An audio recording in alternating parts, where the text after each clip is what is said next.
aleluia. Abra comigo a sua Bíblia no Evangelho do Senhor Jesus, segundo escreveu Marcos, capítulo de número 5. Irmãos, eu estou tremendo aqui. Estou tremendo porque eu estou sabendo que Deus usou o pastor Eduardo ontem. Eu quero deixar claro para os irmãos que eu só vou trazer uma saudação. Eu não quero que os irmãos criem expectativa equivalente, porque assim, aquele irmão ele come o pergaminho. Eu não sei o que acontece, eu ainda não cheguei nesse nível. Então os irmãos já vão me perdoando, vão tendo misericórdia. Cadê os intercessores? Já entraram em intercessão? Senhor, tem misericórdia, não deixa a tua serva humilhada, envergonhada. Vocês estão aí? Então comece a interceder, pelo amor de Deus, que eu já estou naquele nível da oração do desespero. Sabe? Eu já estou, Deus, pelo amor de Deus, hein? Sabe quando tu já ameaça Deus na oração? Tipo assim, ó, é teu nome, hein? Ó, eu já estou nesse nível. Já estou, mal cheguei no aeroporto, o pastor Júnior já chegou e falou, teu marido. Meu Deus, já tremi. Falei, mãe do céu. Aí depois dentro do carro ele continuou, foi resposta. Até essa chuva que está caindo. Falei, Jesus, me cobre com teu sangue. Quase que eu fingi um desmaio, um troço. Falei, bota no soro, é melhor ficar quietinha, internada do que passar vergonha. Meu Deus, me ajuda. E quando cheguei aqui, os irmãos dizendo, ó, tava puro não, hein? Aí pastor Edilson, foi uma benção. Aí Mísia, até o marido. Eu falei, meu Deus. Ai, Senhor, tu me trouxeste pra cá pra me abater. O que houve? Então tem misericórdia de mim, viu? Vamos lá, Marcos capítulo 5. Evangelho do Senhor Jesus, segundo escreveu Marcos, capítulo de número 5. Se puder aumentar só mais um pouquinho o retorno para mim. Só o retorno, que eu sei que o som para a igreja está espetacular. Espetacular. Glória a Deus. Oh, aleluia. Perfeito, perfeito. Muito obrigada. Muito obrigada. Se você ficar chateado, tiver qualquer problema aqui, me liga, viu? Pessoal da sonoplastia. Tá? A gente tá repreendido em nome de Jesus. Vamos lá. Marcos capítulo 5. Glória a Deus. Oh, aleluia. Glória a Deus.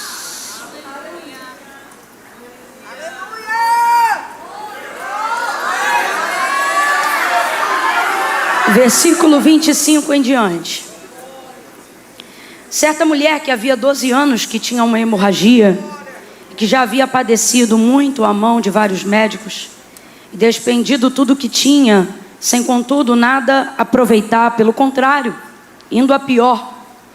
Ouvindo falar de Jesus, veio por detrás, por entre a multidão, e tocou na sua veste, porque ela dizia consigo mesmo, se tão somente eu tocar nas suas vestes, sararei. Imediatamente ao tocar, se lhe estancou a hemorragia e sentiu no seu corpo estar curada do flagelo. Jesus, conhecendo que de si mesmo saíra poder, voltou-se na multidão e perguntou, quem tocou nas minhas vestes? Responderam-lhe os discípulos, vês que a multidão te aperta e dizes, quem me tocou? Porém ele olhava em redor para ver a que isso fizera. Então a mulher, que sabia o que tinha acontecido, temendo e tremendo, aproximou-se, prostrou-se diante dele e lhe declarou toda a verdade. E ele lhe disse, filha, tua fé te salvou. Tua fé te salvou. Filha, tua fé te salvou. Vai em paz e ser curada deste teu mal. Estando ele ainda falando, chegaram alguns da casa do principal da sinagoga, a quem disseram, tua filha está morta, por que incomodas o mestre? Porém Jesus, tendo ouvido essas palavras, disse ao principal da sinagoga, não temas, crê somente. É a segunda oportunidade que eu tenho nesse período de 2 anos, de poder retornar a essa casa.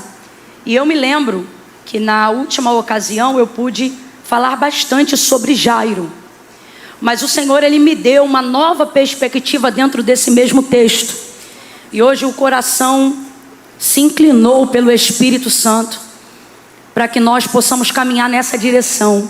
Vem algo novo aí. Eu vou contar de 1 a 3 e quando eu disser 3, você vai liberar uma palavra ainda antes de assentar, Uma palavra que determina o rumo profético daquilo que Deus te confiou como verdade para esse ano de 2024. Quando eu disser 3, você vai olhar para quem está ao seu lado e vai dizer para esta pessoa: sustenta a tua fé.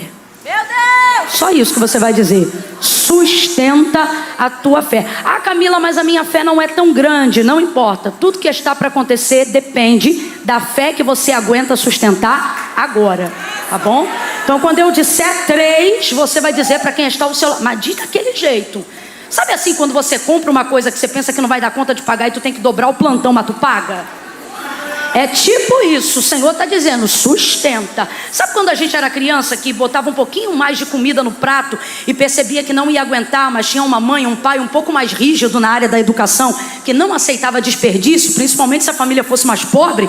E aí quando você dizia, não quero mais, aí a mãe dizia, engole. É mais ou menos nessa vertente. Você vai dizer, o sustenta dessa maneira. Como quem diz, você veio até aqui, não tem como voltar não. É daqui pra frente. Ah, mas eu acho que eu criei demais. Ah, eu acho que eu projetei. Ah, eu acho que eu fui um pouco mais além do que onde minhas pernas. Exatamente, porque não é sobre pernas, é sobre fé. Foi o próprio Deus que permitiu o cálculo e um pouco mais além. Aí na hora você pensa, ai, eu fiquei emocionado. Eu fiquei emocionado. E o Senhor me trouxe aqui nessa noite para dizer, agora sustenta. Sustenta. Então quando eu disser 3, você vai dizer a quem está do teu lado, sustenta a tua fé. É 1, preparar. É 2, para de dar sorrisinho que é para ele entender que é coisa séria. 2,5, você vai dizer, sustenta a tua fé. É 1, é 2, é 3, diga! Isso, diga glória a Deus. Senta dando aleluia. Aleluia, vai sentando e vai glorificando. Oh, aleluia! Aleluia! Aleluia! Glória a Deus! Glória a Deus! Glória a Deus! Glória a Deus! Nós vemos aqui 2 tamanhos de fé. 2 tamanhos de fé. No mesmo texto, no mesmo episódio. Por que não dizer na mesma passada, né? Numa caminhada. 2 episódios que mostram cada um com um tamanho de fé. Camille, fé tem tamanho? Tem. Fé tem tamanho. E como é que a gente sabe que fé tem tamanho? Por causa do resultado daquilo que ela provoca. João, quando tira um tempinho curto para poder falar sobre fé, é como se ele estivesse simulando um diálogo, onde na verdade não é um diálogo, é uma pergunta retórica que ele está fazendo, nos levando a uma reflexão. Como se alguém estivesse perguntando assim para ele, ao perguntar para a gente, mostra-me a tua fé. E aí ele responde dizendo assim, não, vou te mostrar as minhas obras.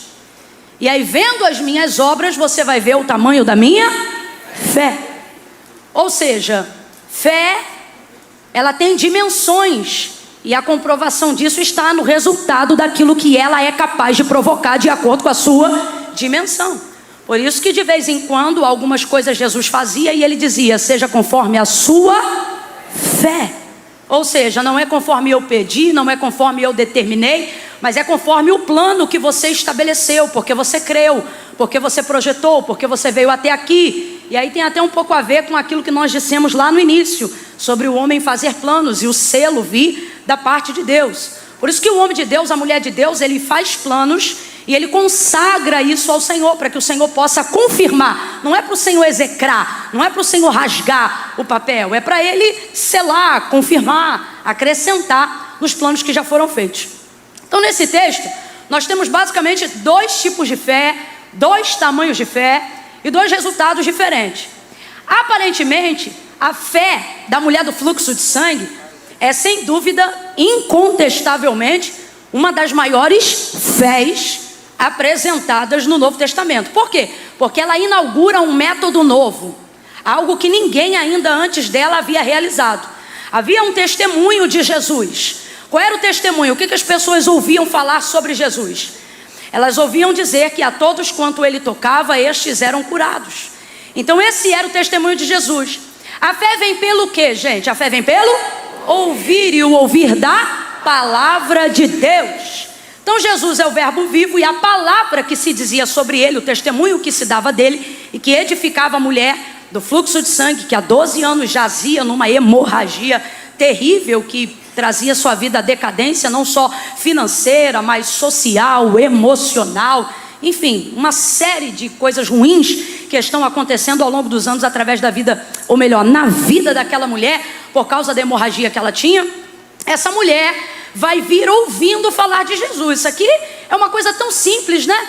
A gente sabe que a fé vem pelo ouvir e o ouvir da palavra, pela palavra de Deus. Então a gente sabe qual é o combustível da fé, palavra. Normalmente é a palavra. É a palavra que produz a fé que você precisa. Então quando você diz assim, eu não estou me sentindo com muita fé, na verdade o que está te faltando é palavra. Você precisa se apropriar de palavras, verbalizar palavras. Existem coisas na nossa vida que jamais vão ser resolvidas com a nossa mão, jamais vão ser resolvidas com o nosso pé. Todas as vezes que eu falo isso, eu me lembro de Ezequiel, capítulo de número 37. Quem está acompanhando, diga amém. Amém. Ezequiel, capítulo de número 37, o Senhor leva ele numa visão que retrata a condição de Israel naqueles dias. E o Senhor deixa ele no meio daquele vale que estava cheio de ossos, e os ossos estavam como? Sequíssimos. E dentro daquele retrato, o Senhor não diz para ele, arruma, mete a sua mão. Não, o Senhor pergunta para ele, filho do homem, poderão viver esses ossos? Ele diz, Senhor Deus Jeová, tu sabes. O que ele está dizendo? Desse vale eu não sei nada, mas do Senhor eu sei o suficiente. Suficiente para quê? Para saber que tu fazes o que tu queres. Aí ele disse, então profetiza, filho do homem. E ao contrário do que a gente pensa, quando lê rapidamente, Ezequiel não começou a profetizar não. Quando ele diz, então profetiza, filho do homem, ele ficou caladinho. Foi o Senhor que começou a falar para ele o que ele tinha que falar. Porque profeta de verdade não inventa nada, só repete o que já foi dito. E é isso que Ezequiel vai fazer, ele fica caladinho esperando Deus dar a direção. Aí ele diz assim, filho do homem, profetiza assim, ossos secos, ouçam a palavra do Senhor. Aí ele repetia, ossos secos, ouçam a palavra do Senhor. E tudo que Deus falava, Ezequiel repetia. Tudo que Deus falava, Ezequiel repetia. Agora vem comigo só por um instante. Estamos falando sobre desenvolver fé pela palavra de Deus. O único método de produzir uma fé verdadeira, transformadora, poderosa e genuína.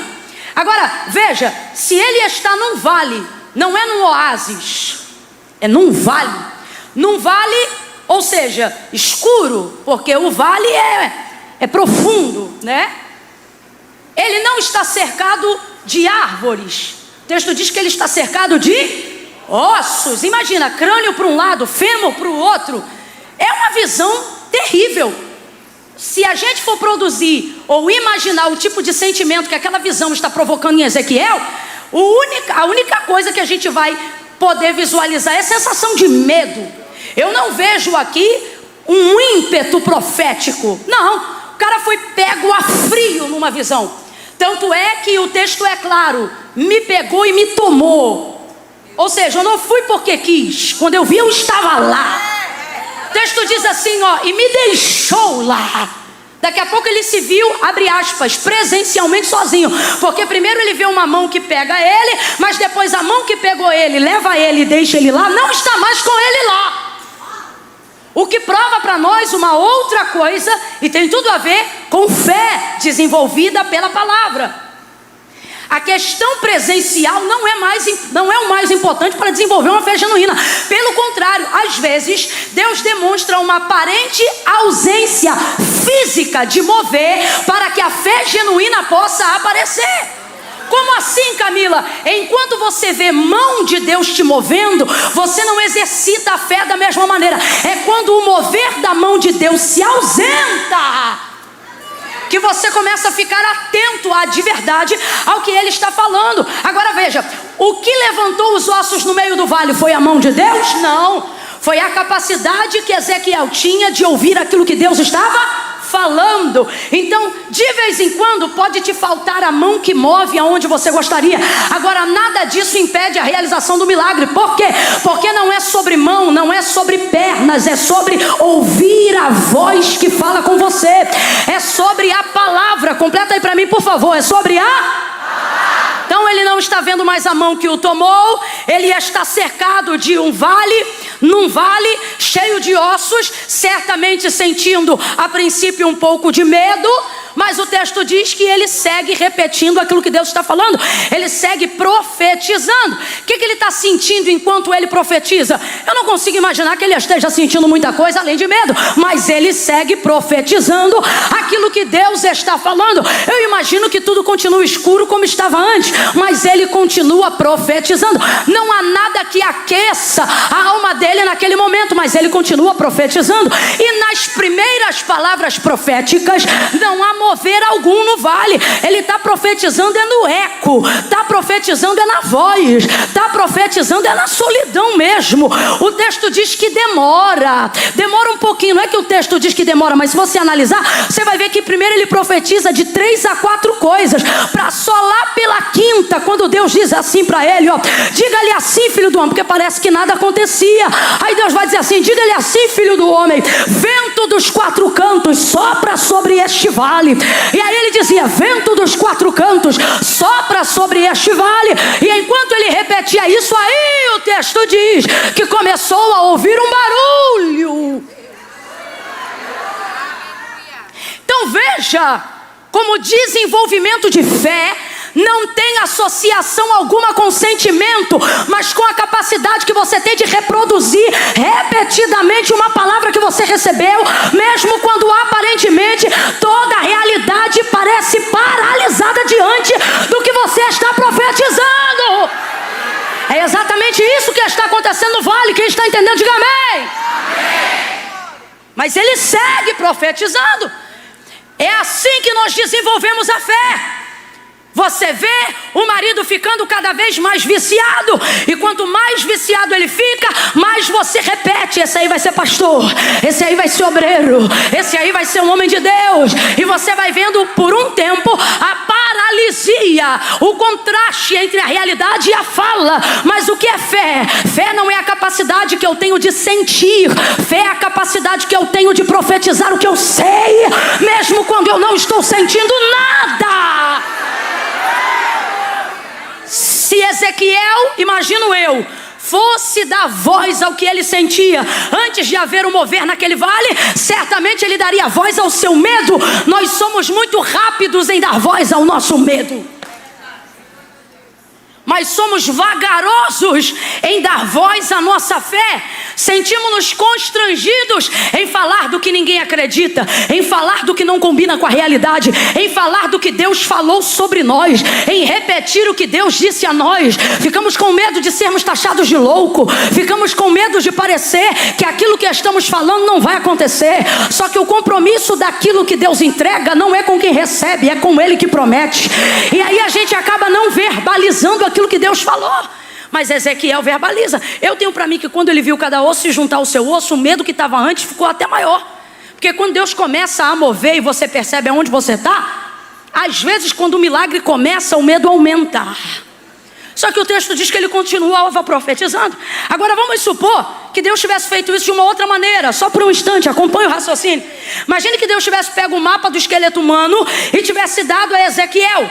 E tivesse dito assim, Ezequiel, é assim que se constrói, ó. O fêmur, a bacia na espinha, espinha nisso, crânio, coloca assim, desce dessa maneira. Se ele tivesse um mapa do esqueleto humano e com as mãos, sem precisar dizer nenhuma palavra, ele pudesse unir cada osso ao seu osso, ele também seria capaz de fazer essa obra. Mas ela não seria tão perfeita por 2 motivos. Primeiro, ele jamais saberia se o osso do fêmur que ele está colando na bacia é o osso da mesma pessoa. Segunda coisa, imagine o tempo. Eu quero que você diga após mim, diga tempo. O tempo que levaria para ele fazer isso com as mãos. Mas às vezes nós queremos usar o tempo da revelação profética para fazer com as mãos o que não temos coragem de fazer com a voz, o que não temos coragem de fazer com a língua, o que não temos coragem de fazer com a boca. E gastamos anos anos da nossa vida fazendo com a mão, na força do braço, na força dos pés, na força do dinheiro, na força da influência, tornando físico aquilo que Deus deixou claro na visão. Qual é a clareza da visão? Deus não disse arruma com a mão, Deus disse filho do homem, profetiza. Camila, eu ainda não entendi, vai entender agora. Deus está dizendo, você está cansado porque está dando para a mão um trabalho que estava na tua língua. Você está cansada porque está dando aos pés um trabalho que estava na tua boca.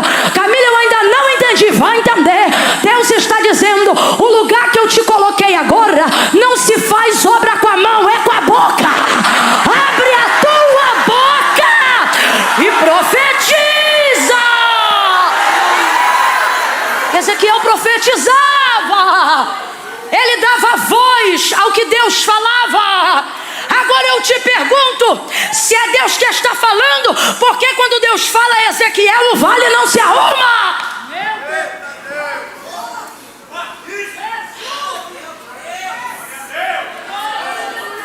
Mas Deus levanta Ezequiel. Deus levanta Ezequiel para que o que tem que acontecer seja feito por intermédio dele, mas passe por ele, por Ezequiel. Escute isso aqui.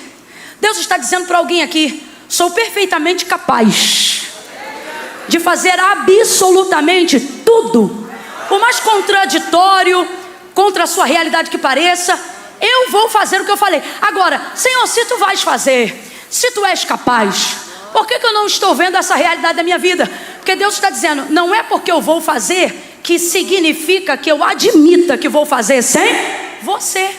Você quer ver? Quando o Senhor determinou que iria ressuscitar Lázaro, depois que já estava morto há 4 dias, ele chamou os seus discípulos e disse assim, Lázaro, nosso amigo dorme, mas eu vou despertá-lo. Vamos voltar lá. Aí disseram assim, Senhor, não volta lá não. Última vez que a gente saiu debaixo de pedrada, de paulada. Se a gente voltar agora lá, vão matar ele, a gente. Se ele dorme, deixa que ele vai despertar. Os discípulos estão fugindo. Aí Jesus diz assim, Lázaro é nosso amigo. E aí ele fala abertamente, Lázaro está morto, mas eu vou ressuscitá-lo. Agora veja, Lázaro está morto, mas eu vou ressuscitá-lo. Vem comigo, olha a palavra dele, Lázaro está morto, mas eu vou ressuscitá-lo. Então já está decidido que Jesus decidiu ressuscitar Lázaro, sim ou não? Sim ou não? E ele depende da ajuda de alguém para trazer Lázaro para a vida? Depende, gente, de absolutamente ninguém. Mas enquanto não convence os discípulos, não chega em Betânia. Aí depois chega em Betânia, enquanto não convence Marta, que é a primeira pessoa que recebe ele, não ressuscita Lázaro. Aí depois de convencer Marta, ele diz, cadê Maria? Aí Marta chama Maria e ele convence Maria. As mesmas palavras que ele disse para Marta, ele também diz para Maria, eu sou a ressurreição e a vida. Ainda que ele esteja morto, ele vai ressuscitar. Terceira e última coisa, olha o que vai acontecer. Se Jesus já sabia que ele estava morto, sabia que era 4 dias, e já estava decidido a ressuscitá-lo, Jesus também sabia onde ele estava sepultado, sim ou não? Sim ou não? Mas não foi lá, disse para Marta e Maria, me leva. Me mostra, recalamancho. Tem coisa na nossa vida que está como o vale de Ezequiel, seco.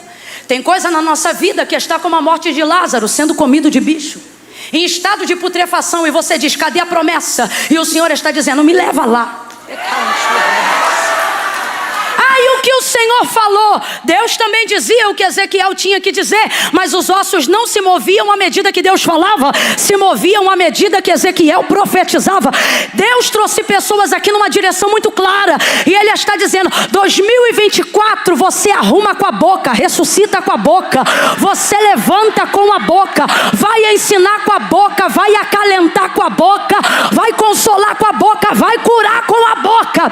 A Bíblia diz que a língua, ela pode ser inflamada pelo inferno, mas uma língua cheia do Espírito Santo é o avivamento que responde um clamor da igreja. Pegue na mão de alguém, eu estou sentindo uma graça de Deus tão grande aqui. Não segure de qualquer maneira não, faça ele entender, segure aí, que ele não chegou numa noite comum, numa noite de entretenimento gospel. Eu não sei se você é da casa ou se você é visitante, mas aperta a mão de alguém e diga assim, você sentou ao lado de um profeta. A minha boca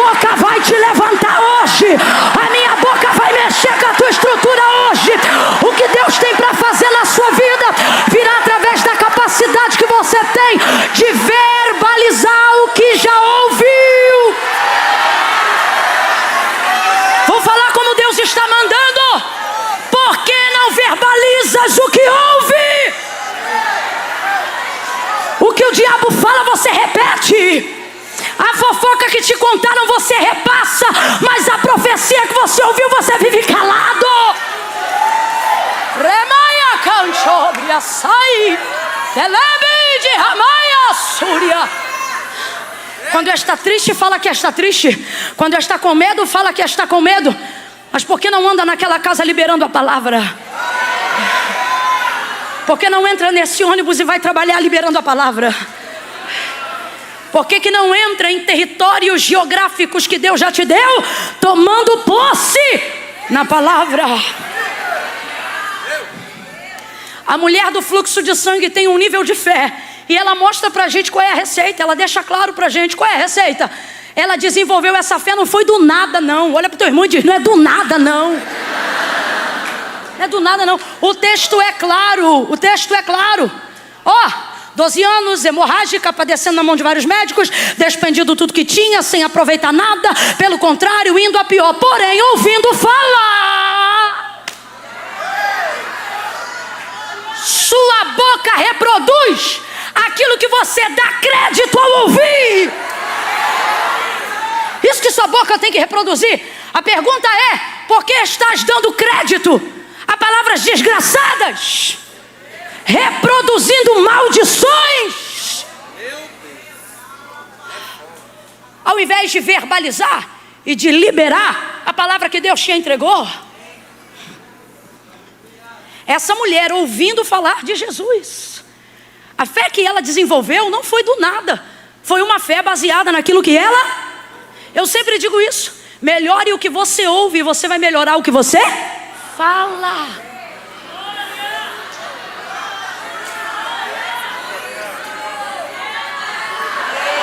Limpe esses ouvidos. Só ouve fofoca, só ouve conversa fiada, só ouve disse-me disse, só ouve noticiário de desgraça. Meu Deus, o algoritmo da sua rede social só mostra calamidade, porque você ouve uma, passa para outra, ouve uma, passa para outra, ouve uma, passa para outra. Aí você começa, tá sabendo disso, tá sabendo daquilo, e só começa a reproduzir. E detalhe, vai reproduzindo na vida das pessoas aquilo que você está cheio. Vai reproduzindo medo, vai reproduzindo incredulidade, vai reproduzindo distanciamento, vai reproduzindo frieza espiritual, vai reproduzindo escândalo, vai reproduzindo pecado, vai reproduzindo maledicência. Por quê? Porque só empresta os seus ouvidos para ouvir aquilo que não edifica. Por isso a boca de algumas pessoas parece que a língua não é língua, é um defunto, fétida, cheia de vermes. Agora, olha a condição dessa mulher, ouvindo falar de Jesus. Sabe o que é maravilhoso? Ela dava mais atenção ao que Jesus fazia do que a como ele fazia. Por que as pessoas não alcançaram o nível de fé da mulher do fluxo de sangue? Porque elas davam mais atenção a como ele fazia do que ao que ele fazia. Quando você dá mais atenção a como ele faz, ao invés do que aquilo que ele faz, você se torna um reprodutor de ideias que alguém já teve. E qual é o problema? O problema de comparar ideias e métodos é que normalmente o que serviu para o outro não tem garantia de que servirá para mim, por um único motivo: porque a vida de ninguém é igual. A vida de ninguém é igual. Então qual é a fé que não dá certo? Uma fé que se compara. Uma fé que dá mais atenção ao como Jesus faz do que ao que ele faz. Olha o que vai acontecer. O testemunho de Mateus e o testemunho de Lucas acerca do testemunho de Jesus é esse aqui, perdão, de Marcos. O testemunho é esse aqui, ó. A todos quanto ele tocava, estes eram curados. A todos quanto ele tocava, estes eram curados. Então as pessoas ouviam falar da maneira como ele fazia e começavam a desenvolver a fé em cima daquilo que era falado. E o que era falado? Que a todos quanto ele tocava, estes eram curados. Então só podia por ele ser curado quem por ele fosse. Agora olha a situação dela se ela compara a fé. Se ela compara a fé, tinha morrido de hemorragia. Porque de acordo com a lei de Moisés, e o Senhor não quebrava a lei, a Camila quebrava sim, ele curou no sábado. Não, foi ele mesmo que disse no sábado, porque ele é o legislador, ele não quebra a lei. Ele mesmo disse, a vida do homem é maior do que o sábado. Jesus nunca quebrou lei nenhuma. Nenhuma. Isso é conversa de gente que tem dificuldade de cumprir princípio porque tem pressa para viver promessa. Essa mulher sabia que ele era o filho do Deus vivo. Ela reconhecia a sua autoridade e sabia que ele não iria descumprir a lei de Moisés, até porque ela retratava o desejo de Deus. E segunda coisa, quando Jesus veio no seu primeiro sermão, ele disse: não cuideis que vim trazer a paz, eu vim trazer a espada. Sabe o que ele está dizendo? Eu não sou um abolidor dos princípios, eu sou aquele que abre caminho para motivar você a fazer da maneira correta. Agora veja, se ela compara a fé, estava hemorrágica, tinha morrido minando sangue, porque o que a lei dizia? Dizia que acerca da enfermidade que ela possuía, ela era tida como uma mulher imunda, e uma mulher imunda jamais poderia ser tocada por Jesus, e um Jesus cumpridor de lei jamais tocaria nessa mulher. Então imagine que ela está edificando a fé só no como ele faz e não no que ele faz. Imagine ela ouvindo histórias do tipo: rapaz, ele tocou no esquife do filho da viúva de Naim, e o esquife passou vida para o menino, e o menino levantou. Imagine ela ouvindo esse tipo de coisa.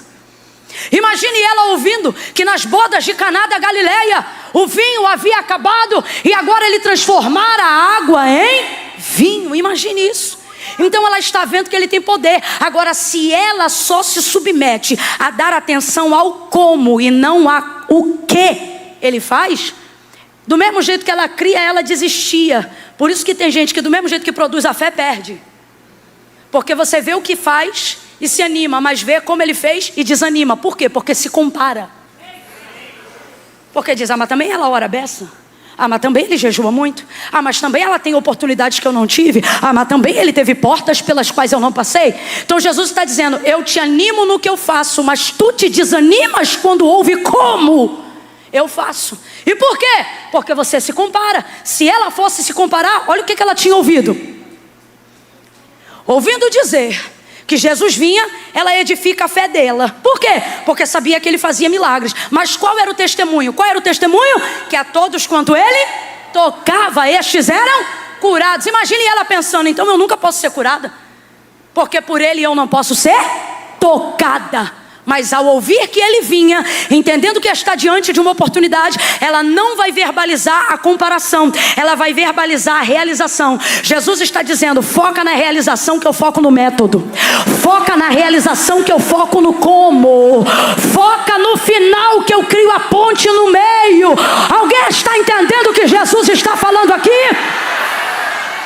Aí ela começa a desenvolver, cheia de fé, o seguinte pensamento: se tão somente eu tocar. E é a primeira vez que alguém vai ter essa ideia. Diga comigo: é a primeira vez. Diga, é a primeira vez. É a primeira vez que alguém vai ter essa ideia. Porque qual era a ideia repetida? Se ele tocar, sou curado. Se ele tocar, sou renovado. Se ele tocar, eu me levanto. Se ele tocar, eu prospero. Se ele tocar, eu faço. Se ele tocar, eu tenho. Se ele tocar, eu sou. Aí vem uma mulher que por causa da condição de vida dela não pode tocar. Ela desiste? Não, ela inaugura um método novo. Olha para mim, existem coisas que ainda não aconteceram na sua vida.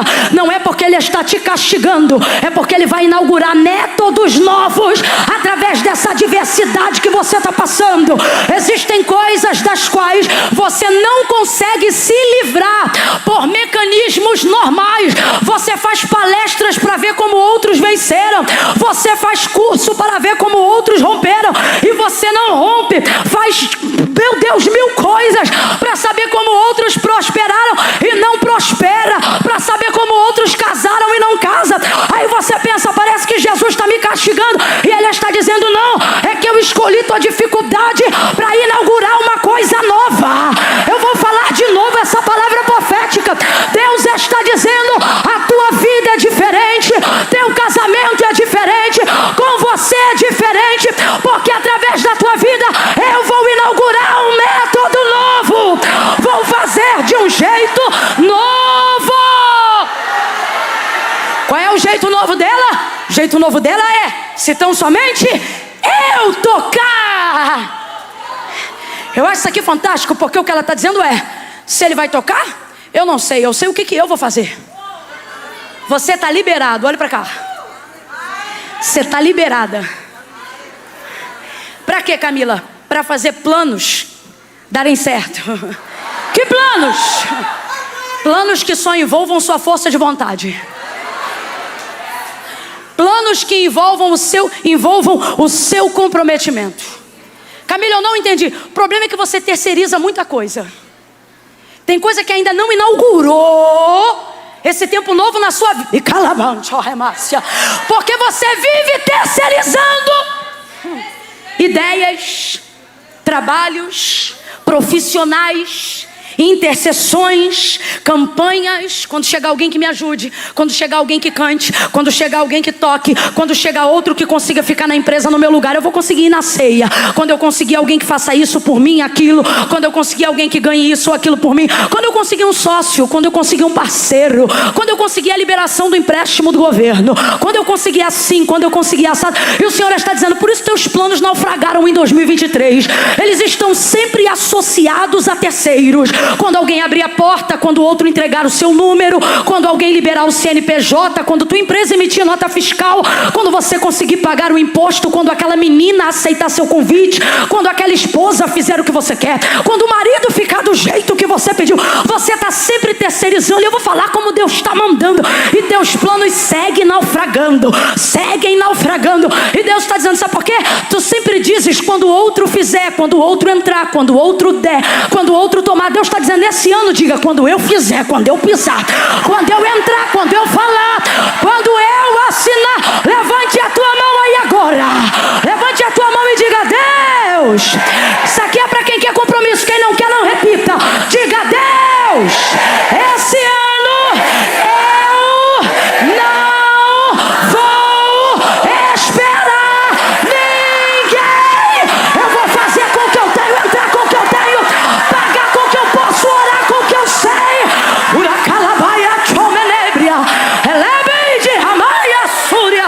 Deus está dizendo, para esse processo de terceirização da sua fé.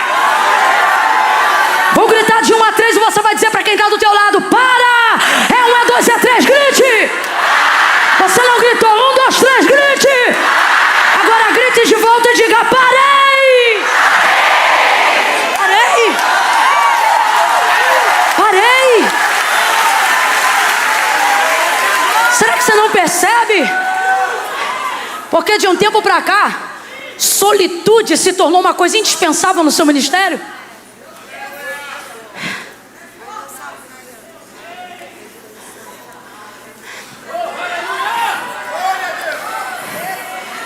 Às vezes Deus faz você não poder de fato contar com ninguém, para que contar com Ele não seja mais uma opção, seja uma escolha única. É o caso dessa mulher. É o caso dela. Aí ela, aqui ela, ó. Se tão somente eu tocar. Se tão somente eu tocar. Eu vou lá. Eu vou andar. Eu vou romper. Eu vou tocar. Plano simples. Plano. Larga de ser maluco. Larga de ser doida. Não está conseguindo fazer o devocional na hora certa. E quer fazer a campanha, o voto. Deus está dizendo, faz um negócio simples.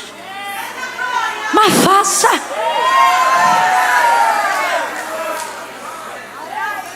É interessante como Deus nos conhece. A orientação bíblica nunca é ser fiel no muito e no extraordinário te colocarei. Não, a orientação é ser fiel. É começando de pouco que você começa do jeito certo.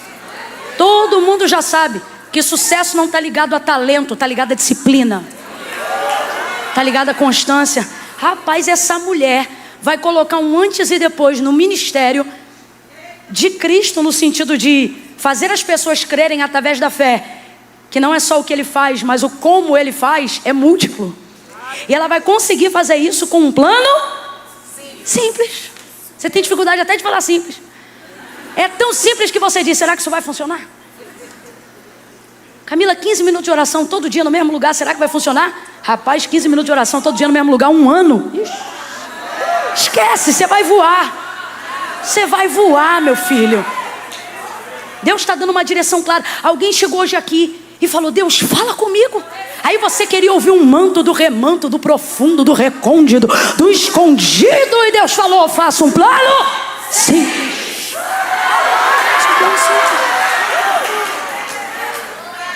plano dela: e se eu tocar? Se eu tocar, então quer saber? Eu vou tocar e eu vou ser curada. E essa mulher, meu irmão, ela bagaça com a gente. Quem me conhece já sabe que ela é uma das minhas personagens favoritas. Eu tenho que pregar sobre ela pelo menos 250 vezes no ano. Essa mulher, ela rompe a multidão, estende o braço, toca na orla das vestes de Jesus. O texto diz que imediatamente ela foi curada, porque imediatamente dele saiu virtude, poder. Poder, saiu. Preste atenção, ele não deu.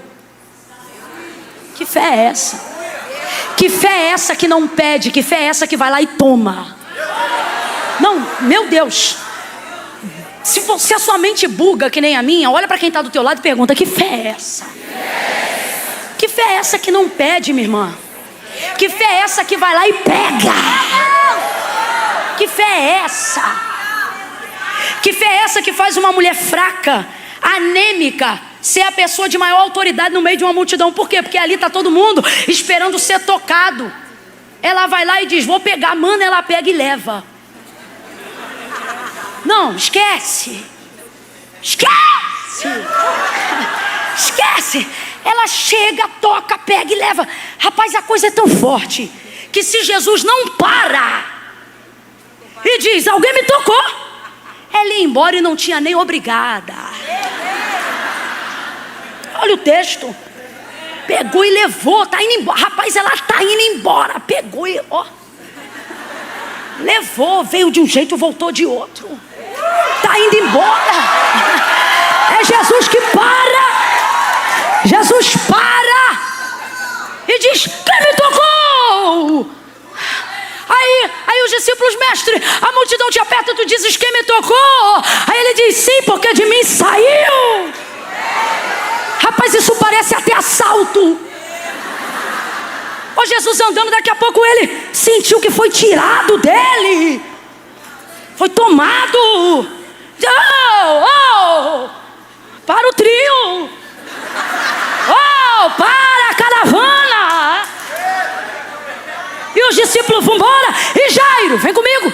E Jairo roendo as unhas, porque ele tem pressa, porque a fé dele não é como a dela. A fé dele, não o critique, porque antes da mensagem terminar, eu vou te mostrar que a tua fé é mais a de Jairo do que a dela. Vou te provar isso. Então pensa duas vezes antes de pensar mal dele. Jairo já desesperado, porque qual era a fé dele? Do testemunho. A todos quanto ele serão curados. Quando ele foi lá procurar Jesus, o que ele disse? Rogo-te que entres em minha casa e que imponhas as mãos sobre a minha filha, para que tocando-lhe ela sare e viva. Então qual é a fé de Jairo? A fé do testemunho. Só pode ser curado quem por ele é a fé dele. É a fé dele. E a dela? A dela não pode ser a dele. Porque ele pode levar Jesus para casa e falar: toca nela. Mas essa mulher não pode ser tocada por ele. Você está entendendo? Fé não se compara, se vive. E cada um vive com a sua. E cada sua tem o seu milagre. Aí tá ela indo. Aí Jesus diz: me tocou. Aí todo mundo parou. De mim saiu virtude. E virava-se para trás para ver a que isto fizeram. Ele sabia quem tinha sido, mas queria dar uma oportunidade dela confessar. Porque quando ela toca nele, ela tira dele o que ele quer. Mas quando ele fala com ela, ele toca nela onde ela não sabe que precisa. Por exemplo, Jesus vai chamar ela de filha depois de mais de 2 anos, 12 anos, sem ela ser a filha de Sião. Quando ele diz filha, curou de novo. Só que não no corpo, na alma. Era essa a oportunidade que Jesus queria dar para ela. Mas vamos resumir aqui. Alguém me tocou, virava-se para trás para ver a que isso fizera. Ela, temendo e tremendo, levantou a mão e disse: fui eu, Senhor, quem te tocou. Apavorada, pensando: é agora que eu devo ser apedrejada. Fui eu, Senhor, quem te tocou. Aí ele olha para ela e diz: filha. Deus ama uma fé ousada. Tem coisa que todo mundo à sua volta diz assim: se você fizer isso, vai dar certo não. E o Senhor está dizendo: se você fizer isso, vai dar o que nunca deu. Filha, tua fé te salvou. Vai perturbada? Não, vai em paz. Jesus não só, presta atenção, deu cura a ela pelo método dela, como ao dar a ela paz, legitimou o método dela. Isso é mais importante do que a cura. Por quê? Porque às vezes a gente alcança o que quer por meios pelos quais Deus não aprova. Então mesmo que depois você tenha o que queria, você fica perturbado por saber se o adquiriu com a aprovação de Deus. Ela não. Ela saiu dali, como disse Jesus, em paz. Porque ele legitimou o método dela, aprovando a sua fé, dizendo: filha, tua fé aqui é um método. O que você fez te fez alcançar a cura que você desejava. Vai em paz, ser livre desse teu mal. Que fé é essa? A fé que vai lá e pega. Fé que... depois em casa medita um pouquinho mais devagar no texto. Ela não pediu nada e levou tudo. A gente pede tudo.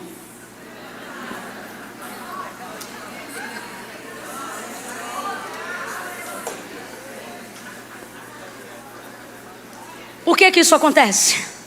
Porque a gente gasta o tempo pedindo para usar aquilo que já recebeu a autoridade para tomar.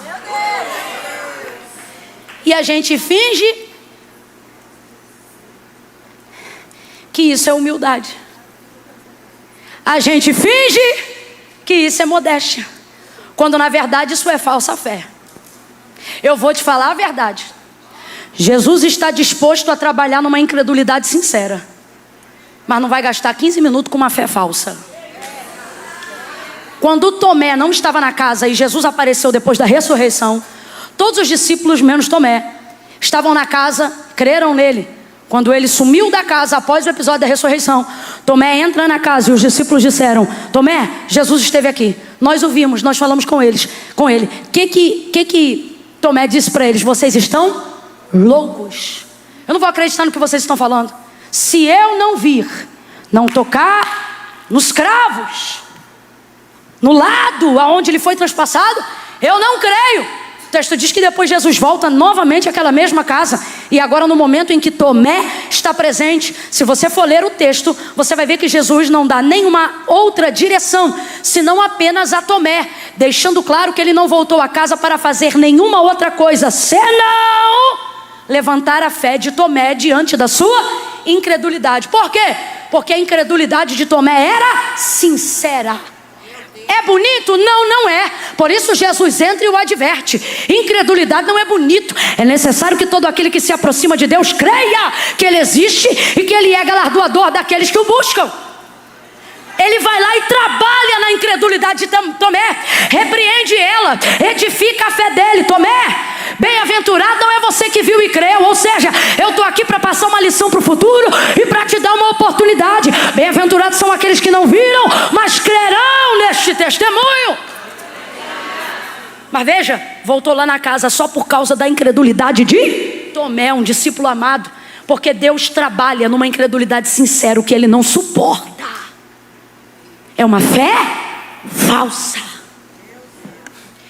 Diz que crê, mas não executa o que diz que crê. Por isso não vê milagres. Lembra da mulher que multiplicou o azeite da botija? Chegou em Eliseu: o credor está à porta a levar meus 2 filhos. Declara-me o que tens em casa. Tua serva não tem nada senão uma botija de azeite. Vai aos vizinhos, pede vasos emprestados, não poucos, mas muitos. Coloca eles dentro do quarto, fecha a porta por detrás de ti e os teus filhos. Pega o azeite da botija e derrama sobre os vasos. Ele deu a ela uma palavra. Olhe para mim e complete, por favor. Ele deu a ela uma? Deu a ela uma? A palavra que ele deu para ela foi de execução. Pega vasos, não poucos, muitos. Pega o azeite da botija. Botija é vaso pequeno. Significa que os vasos que estavam para receber o azeite eram vasos? Isso, e a botija continha um azeite pequeno. Esse é o típico milagre que Jesus faz até hoje. Qual? Varejo abastecer atacado. Até hoje ele faz isso. Colocou na botija O poder de execução. Agora, matematicamente falando, a gente sabe como é esse milagre. Eu falo sobre isso já há alguns anos. Profeta ou a palavra de Deus multiplicou o azeite dentro da botija? Não, porque mesmo que fizesse o azeite multiplicar dentro da botija, matematicamente falando, a botija não pode conter quantidade o suficiente de azeite para encher todos os vasos. Mesmo que Deus enchesse a botija, ela não teria quantidade o suficiente para encher os vasos. E Deus multiplicou então dentro dos vasos? Também não, porque senão isso tiraria a glória de Deus em usar a botija. Então como é que vai ser? Ele disse, entra no teu quarto, fecha a porta e derrama. Então aonde o milagre aconteceu? Não aconteceu dentro da botija e nem aconteceu dentro do vaso. Aconteceu na transfer. Era enquanto ela Agora, por que a gente tem palavra, mas não vê milagre? Deus diz pra gente, entra e faz. A gente entra, vê a botija, vê o vaso, vê o varejo, vê o atacado. Vocês estão me ouvindo bem? Tá? Eu acho que o microfone deu uma bugada. Deu sim, agora melhorou.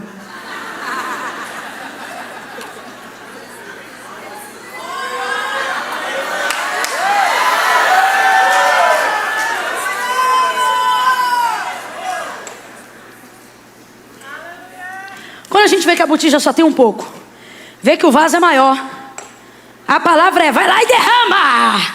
Deus diz com a gente direto, vai lá e bota o pé, vai lá e faz, vai lá e profetiza. Aí a gente vai motivadaço.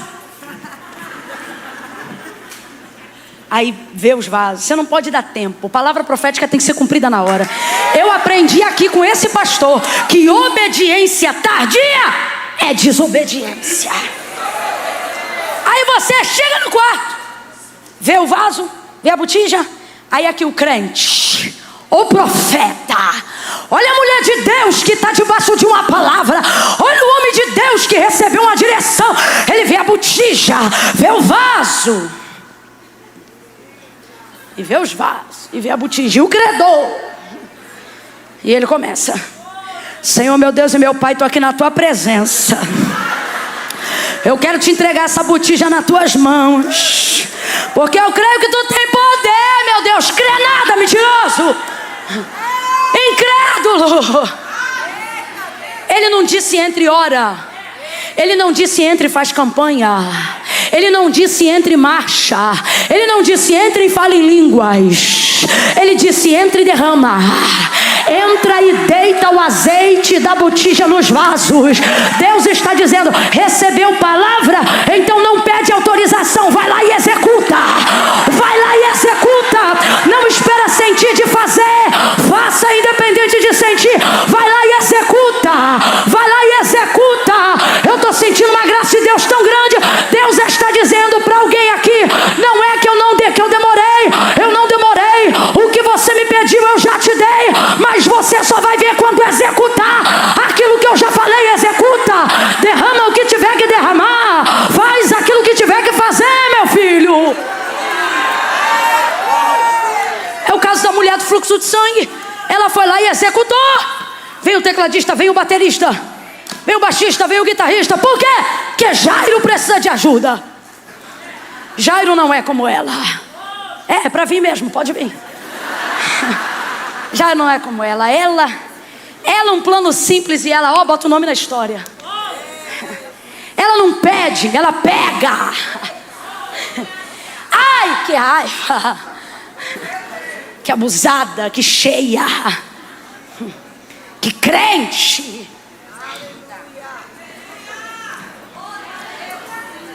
Eu não tive o privilégio de nascer num lar cristão. Então, logo nos meus primeiros passos da fé, eu precisei aprender doutrinas básicas do Evangelho, a fim de fazer aquilo criar dentro de mim raiz, para que eu nascesse de novo da água e do Espírito, como se nunca tivesse vivido fora do Evangelho. Nascer de novo. Isso não foi do dia para a noite, quando eu voltei das águas batismais. As águas batismais apenas inauguraram e legitimaram esse processo.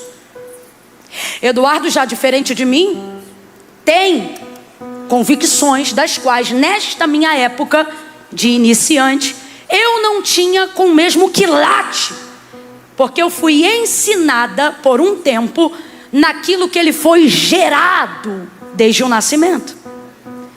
Existem algumas diferenças, não para salvação, não para dom, não para milagre, mas para entendimento acerca de algumas coisas.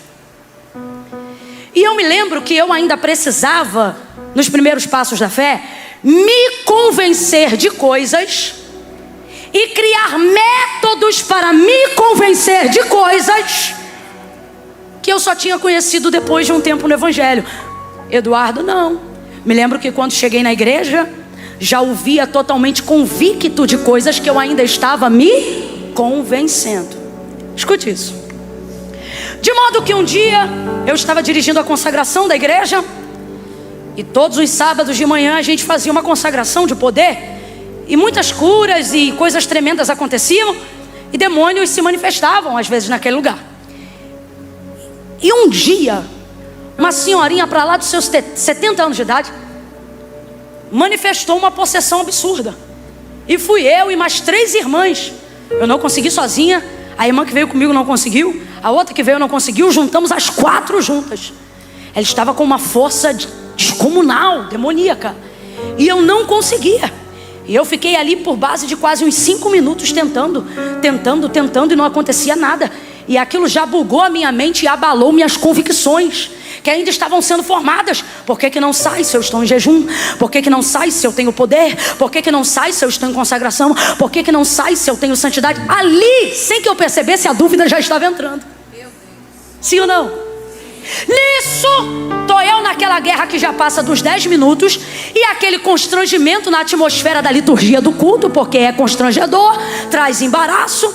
E eu me lembro que eu estou ali, e aquele demônio envergonhando aquela senhora, cuspindo, se contorcendo, querendo tirar a roupa. Foi horrível. Daqui a pouco aparece na porta daquela pequena igreja pastor Eduardo, porque a avó dele morava no quintal da igreja. Aparece ele com um pedaço de pão francês de todo tamanho, com um copo de café com leite. E eu vejo ele com um pedaço de pão na mão e o café com leite, vendo aquela galhofada. Ele aparece na porta da recepção, e da onde eu estava eu podia vê-lo. E ele aparece e ele fica olhando, aí me olhando da porta que dava para a rua. Ele mastiga o pão,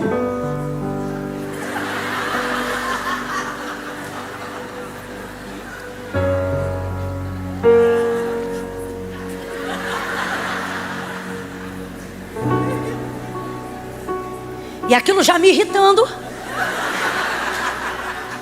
Só que o que ele veio a fazer depois me irritou muito mais.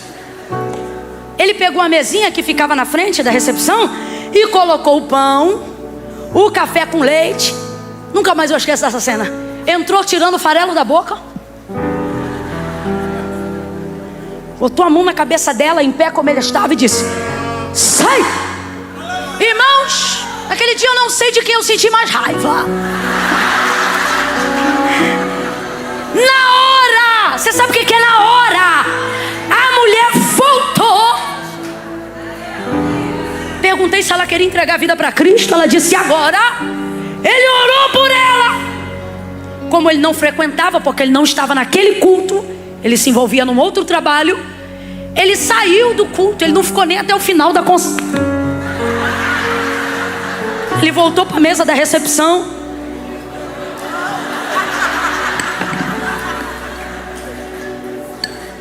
Quem quase ficou fui eu. Eu disse: ah, demônio nojento. Ah, marido crente irritante. Tirou na hora, nunca mais eu esqueci. Hoje eu entendo que eu ainda estava aprendendo convicções das quais ele foi gerado, e não havia dúvida. O que eu estou querendo dizer? Métodos são importantes, mas fé é mais importante do que tudo. Essa mulher tem um método absurdo de maravilhoso. Ela inaugura um novo tempo, isso é extraordinário, e por isso falamos dela com alegria. Mas Jairo já aparece um pouco mais conosco. Jairo, ele está no testemunho que ele ouviu. Jairo não é um homem de muita fé, ele é um homem de fé o bastante. Fé o suficiente para o que ele precisa. Jairo é aquela pessoa que não crê em tudo. É aquela pessoa que tem que focar no que crê, porque para ele fé agora ainda é fazer força. E tem um tempo da nossa vida que não dá para crer em tudo, porque a gente ainda está sendo gerado em fé. Agora vem comigo e imagina a cena. Jairo agendando um milagre. Entra em minha casa e a mulher no meio do caminho sem agendar nada. Veja isso aqui. Pegando primeiro o que ele pediu antes. Por quê? Ora, qual foi o pedido dele? Rogo-te que entres em minha casa, que impõe a mão sobre a minha filha para que ela sare e viva. Então, quando Jairo foi buscar Jesus, a filha dele ainda estava como? Enferma, doente. Então o que ele foi buscar? Diga, cura. O que ele foi buscar? Do que ele precisava? O que ele foi pedir? Mas quem recebeu cura na frente dele? Hã? Mas quem pediu primeiro?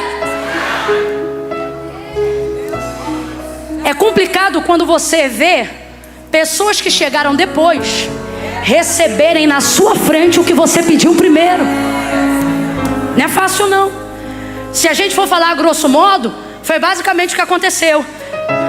Ah, ela também precisava, mas ele pediu primeiro. Ele buscou primeiro.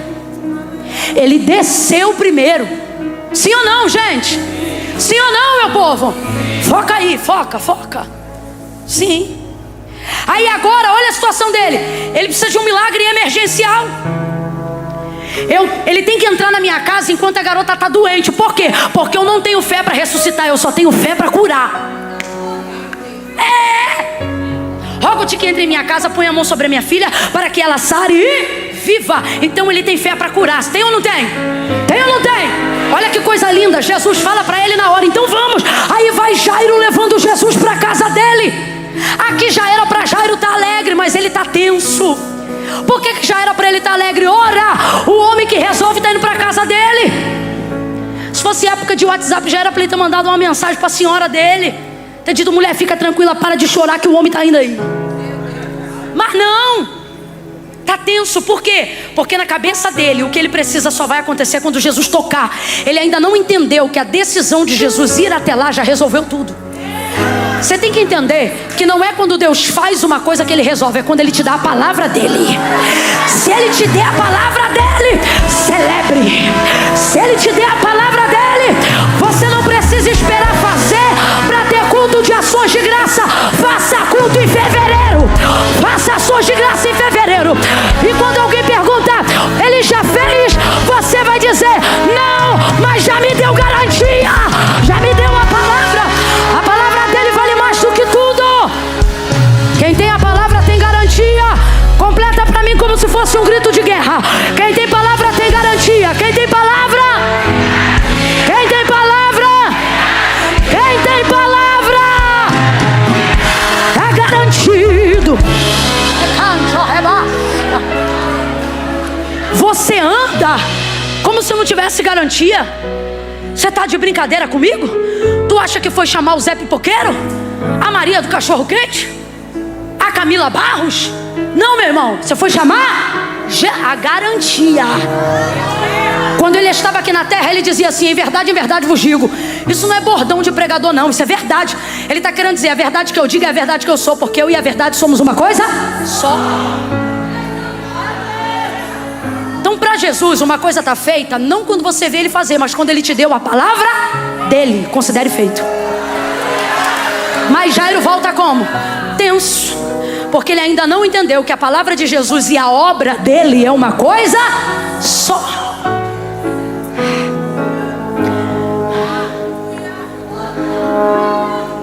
Aí no meio do caminho ele já tenso, porque Jesus está andando devagar e ele tem pressa. Ele vê a mulher recebendo na frente dele o que ele pediu antes. Você tem duas opções aqui nessa noite. Ou você fica indignado e perde tudo, ou você começa a pensar por uma nova perspectiva.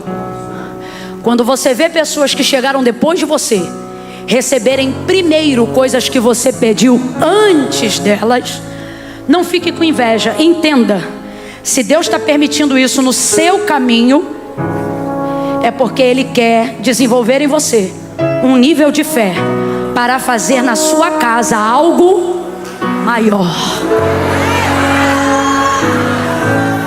Vamos analisar o texto friamente, sem emoção, friamente. Ele foi pedir para Jesus curar. Só que no meio do caminho, o que ia acontecer com a menina? Ela ia o quê? Jesus já sabia disso, sim ou não? E a fé de Jairo era a fé para curar ou para ressuscitar? E fé para curar é a mesma para ressuscitar? Não vem de emoção, não. Vem na razão. Não é mesmo. Eu iniciei a mensagem dizendo que fé tem tamanho. Não fui eu que inventei isso. Jesus disse em um momento no barco para os discípulos: homens de pequena fé, pouca fé. Para a cananeia, por exemplo, ele disse: ó mulher, grande é a tua fé. Então fé tem tamanho. E nós aprendemos no início que não é a fé no sentimento ou na palavra que determina o tamanho, mas no resultado. Mostra-me tua fé. Não, vou te mostrar as minhas obras. E aí, vendo as minhas obras, você vai ver o tamanho da minha. É meus resultados que vão dizer qual é o tamanho da minha fé. Então olha aqui, Jairo tem uma fé que se Jesus botar a mão na filha dele, a menina que está enferma vai ser curada. Só que Jesus sabe que a fé toda que ele tem é isso. Ele não tem mais fé do que isso. Tanto é que o apelo dele: vá na minha casa antes dela morrer. Eu quero que ela sare antes que... Porque se morrer, ele não pensava que nada mais podia ser feito, ok? Então Jesus sabe que toda a fé de Jairo está concentrada na cura, porque não há fé nele para a ressurreição. Só que Jesus sabe, enquanto eu estiver caminhando para fazer o que ele me pediu, a coisa vai piorar e a menina vai vir a falecer. Agora, Jesus desanima ele e diz assim: Jairo, tua fé não é o suficiente não, porque no meio do caminho a menina vai morrer. Não, a fé que Jairo tinha foi o suficiente para fazer Jesus ir para lá, mesmo consciente do que ia acontecer no meio do caminho. Jesus está dizendo: e se eu te disser que para viver tudo que eu projetei para você, você não tem toda a fé que precisa? Mas eu não vou te desanimar, porque você não tem toda, mas a que veio me buscar é suficiente. Porque você não tem toda a fé que precisa, mas teve a fé que foi suficiente para quê? Para levar o gerador da fé, o dono do milagre, aquele que no caminho aumenta, aquele que no caminho acrescenta, aquele que no caminho faz coisas nas vidas dos outros, para que você creia que ele é infinitamente maior e que ele pode fazer mais do que pedimos ou do que pensamos. Alguém está entendendo?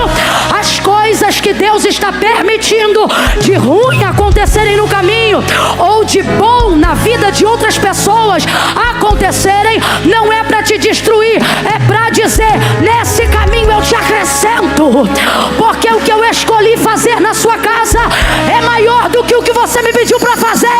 Quando você me conheceu, quando você me buscou, você só queria uma empresa, você não sabia que ia quebrar 2 vezes antes de se tornar um grande nome. Quando você me buscou, você só queria a salvação do seu marido, porque você ainda não sabia que ia ser mãe de 4 filhos. Quando você me conheceu, você só me pedia para te libertar do vício da bebida, porque você ainda não conhecia de quantas tentações você ainda seria provado. Mas perceba como nenhuma das coisas boas na vida dos outros ou ruins na sua vão te desfavorecer. Todas elas estão cooperando para o seu bem. Só que você não pode se distrair. Olha para mim, você não pode se distrair. Por quê? Se você se revolta com o que vê Deus fazendo na vida do outro, que não orou como você orou, que não buscou como você buscou, que não serve a Deus no tempo que você já serve, e de repente vê ele desfrutando, vê ela desfrutando de coisa que nem toda a sua caminhada você desfrutou.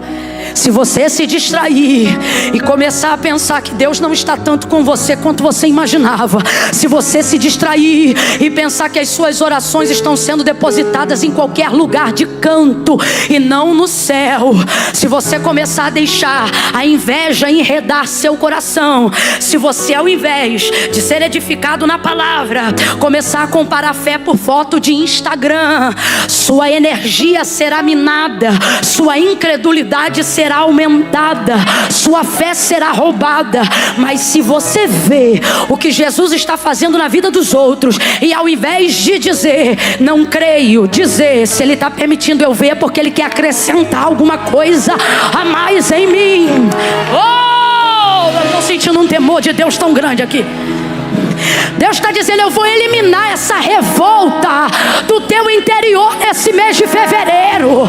Tem uma revolta enredando o teu coração. Você diz: Deus não me responde mais como me respondia, eu não vejo mais a mão de Deus como eu via. Deus está dizendo: tem uma revolta de ver crente novo enriquecer mais rápido do que você. Eu estou vendo, ninguém me contou não. Tem uma revolta no coração de alguém, vendo alguém ser cheio de unção mais rapidamente do que quem está consagrando. E Deus está dizendo: será que porventura, se eu ainda não fiz na tua vida o que tu me pediu primeiro, será que é porque na tua casa eu não decidi fazer algo maior? E para fazer esse algo, em vez de ficar com raiva de quem recebeu o que você pediu, você ir lá e curtir, comentar e compartilhar. Fala: eu quero dar glória a Deus pela vida do meu irmão. E alguém fala: por quê? E você vai dizer: porque a fila está andando. Se no caminho ele está fazendo isso, imagina na chegada. Se no caminho para minha casa ele está abençoando gente que eu nem conheço, se no caminho para o meu milagre ele está visitando gente que eu nem conheço, imagina o que é que ele vai fazer quando chegar lá em casa, quando atender as minhas orações, quando responder o que eu pedi.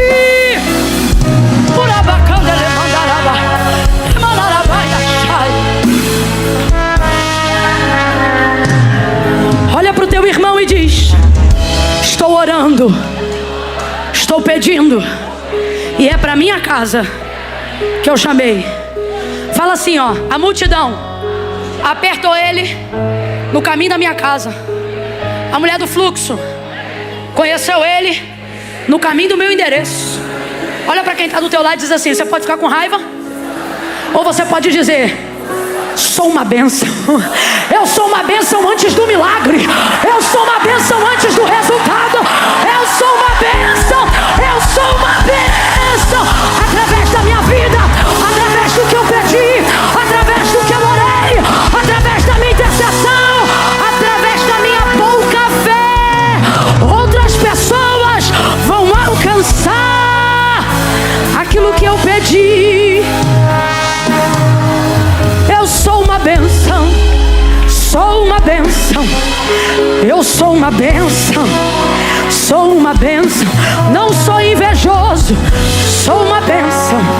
Não sou ganancioso, eu sou uma bênção. Sou uma bênção. Sou uma bênção. Abra a tua boca e diga: eu sou uma bênção. Sou uma bênção para os meus amigos, para minha família, para os meus vizinhos. Eu sou uma bênção. Eu sou uma bênção. Eu sou uma bênção. Sou uma bênção. Eu ainda não recebi o que eu fui buscar, mas na minha busca, o que teve gente que já recebeu, vou repetir. Porque se vocês não gravarem nada do que eu disse hoje, gravar isso vai ser o suficiente.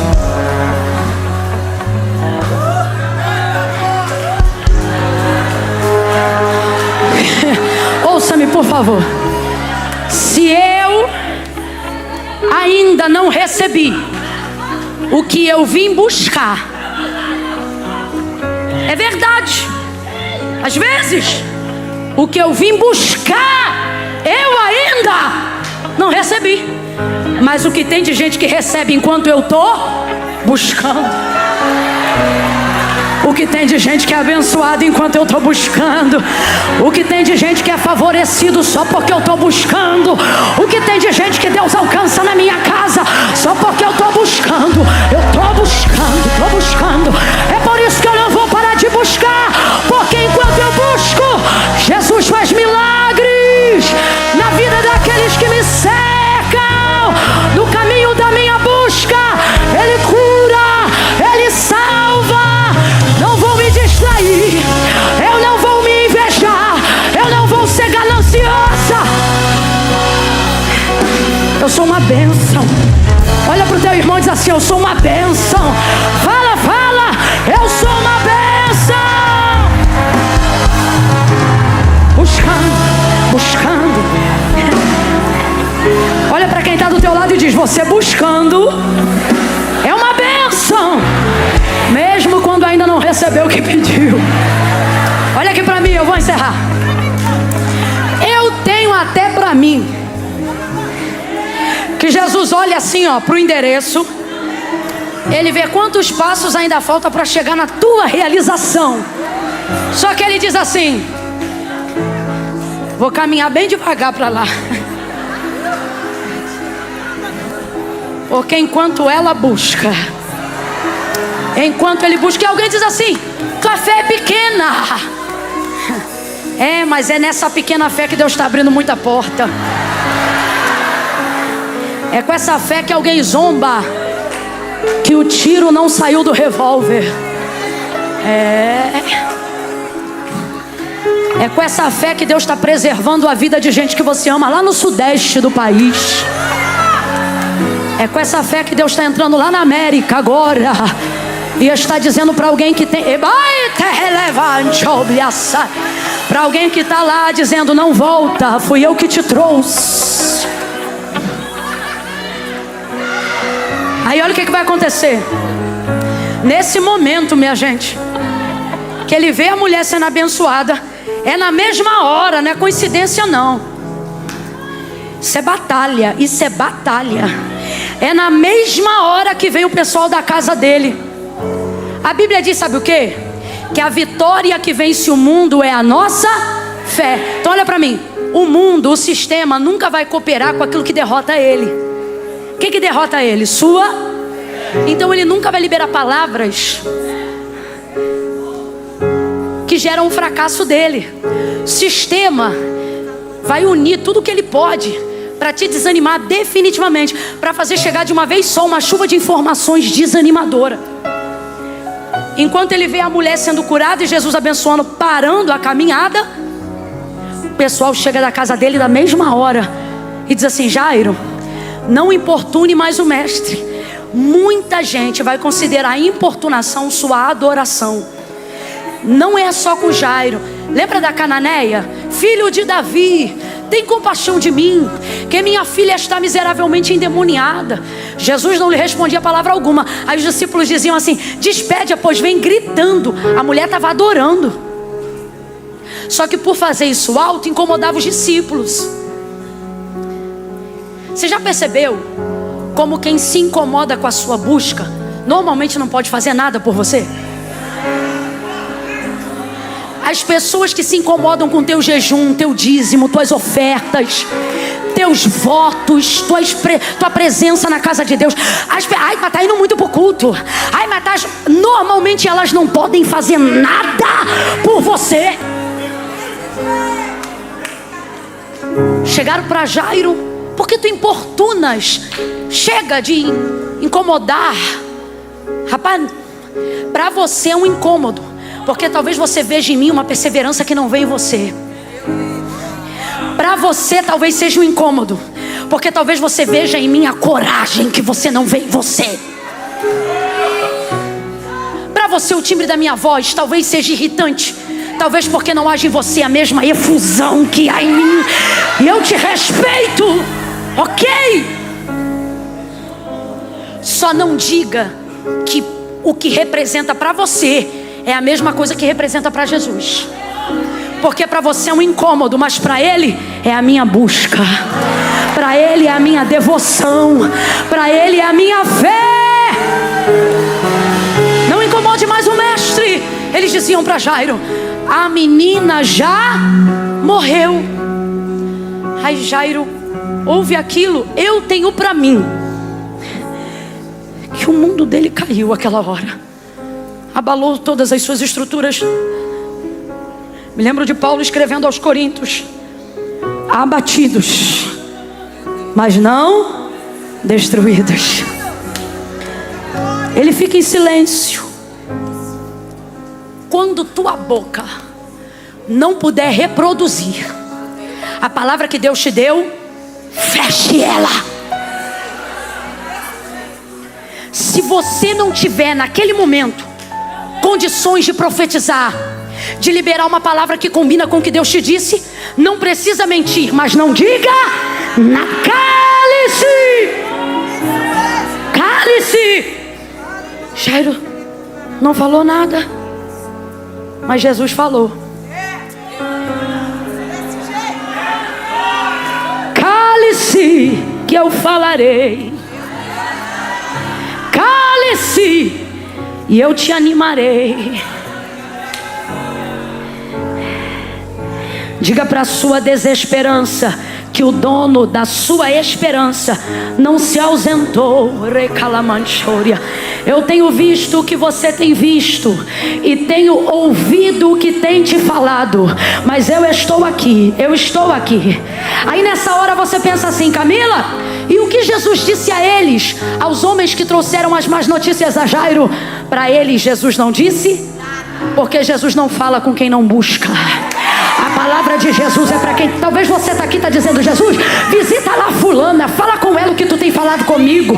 Visita lá o ciclano, faz ele ver o que o Senhor me mostrou. E o Senhor está dizendo: com eles eu não falo nada, mas com você, fique em mim, porque vou eu te animar por esses dias. Eu vou te renovar por esses dias. Eu vou te levantar por esses dias. Jesus não fala nada com eles, mas ele vira para Jairo e diz: Jairo, não temas, apenas creia.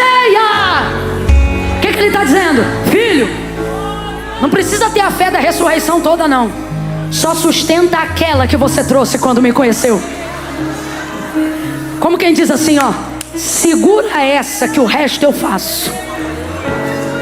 Você de fato não tem toda a fé que pensa que poderia ter, mas Jesus está dizendo: se tiver fé para me levar onde você quer, eu faço o resto. Ele está dizendo para alguém: eu faço o resto. O que você não faz, eu faço o resto. Jairo, não temas, crê somente. Vou contar de 1 a 3 e você vai dizer para o teu irmão: sustenta a tua fé, amém? Porque o não temas, crê somente é Jesus dizendo para ele: Jairo, sustenta. Mas a menina morreu, sustenta. Mas aquela porta que eu pensei que ia abrir, fechou, sustenta. É porque eu não tinha aquela porta que tu me pediu. Eu estou criando um cargo novo para te encaixar. Sustenta a tua fé, prepara.